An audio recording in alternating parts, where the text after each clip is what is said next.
মুসলিমদের দুয়ারে কড়া নাড়ছে ঈদুল আজহা। মুসলমানদের দ্বিতীয় বৃহৎ ধর্মীয় উৎসব হিসেবে পরিচিত এই দিবসে আল্লাহর সন্তুষ্টির উদ্দেশ্যে পশু কোরবানি করা হয়। কোরবানির মাংস ৩ ভাগে ভাগ করে নিজের অংশের মাংস প্রায় সবাই সংরক্ষণ করেন, যাতে পরবর্তী সময়েও তা খাওয়া যায়। তবে জানেন কি, কিভাবে সংরক্ষণ করলে মাংস নষ্ট হওয়া ঠেকানো যায় এবং পুষ্টিগুণও ঠিক থাকে?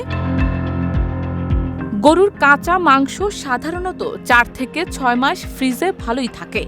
তবে ফ্রিজের তাপমাত্রা যদি 0 ডিগ্রি ফারেনহাইট হয়, তাহলে মাংস ১ বছর পর্যন্ত রাখা সম্ভব। খাসির মাংস ৪ থেকে ৫ মাস, উট ও মহিষ ৩ থেকে ৪ মাস এবং ভেড়ার মাংস ২ থেকে ৩ মাস পর্যন্ত সংরক্ষণ করা সম্ভব। তবে কলিজা বা যকৃৎ বেশি দিন না রাখাই ভালো।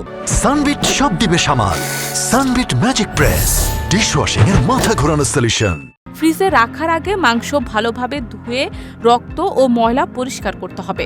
খেয়াল রাখতে হবে মাংস বণ্টন ও প্রক্রিয়াজাতকরণের জায়গায় যেন অন্য কোনো খাদ্য সামগ্রী না থাকে, এতে ক্রস কন্টামিনেশন হতে পারে।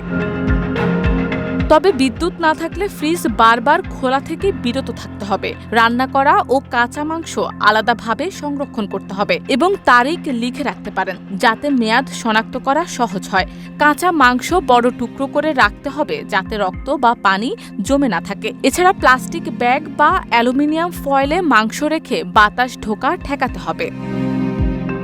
ফ্রিজ ছাড়াও নানাভাবে মাংস সংরক্ষণ করা যায়, যেমন মাঝারি টুকরো করা মাংস লবণ ও লেবুর রসে ঘণ্টাখানিক ডুবিয়ে রাখলে তা কয়েকদিন পর্যন্ত ভালো থাকে। মশলা মাখিয়ে মাংস ডুবো তেলে ভেজে তা প্রতিদিন উচ্চ তাপে গরম করলে ১৫ থেকে ২০ দিন ভালো থাকে। এছাড়াও ভাজা মাংস কাচের জারে রেখে সরিষার তেল দিয়ে ডুবিয়ে রাখলে তা ৬ মাস পর্যন্ত খাওয়া যায়। মাংস পাতলা করে কেটে মশলা মাখিয়ে রোদে শুকিয়ে এয়ারটাইট কন্টেইনারে রাখাও যায়। এয়ারটাইট কন্টেনারেও রাখা যায়, যা ৬ মাস পর্যন্ত ভালো থাকে। ৬ থেকে ৭ দিন রোদে শুকিয়ে ৬ থেকে ৭ মাস মাংস সংরক্ষণ করা যায়। পরে রান্নার আগে তা পানিতে ভিজিয়ে নিলেই হয়। এছাড়াও সুপার শপে এক ধরনের কিউরিক সল্ট পাওয়া যায়। এই সল্ট দিয়ে ২ থেকে ৩ মাস মাংস ফ্রেশ ও পুষ্টিকর রাখা সম্ভব। এমনকি বিট লবণ, বাদামি চিনি এবং ভিনেগার অথবা মাংস জাল দিয়ে চর্বিতে ডুবিয়ে রেখেও কয়েক সপ্তাহ পর্যন্ত সংরক্ষণ করা যায়। শারমিন নিশু, ঢাকা পোস্ট।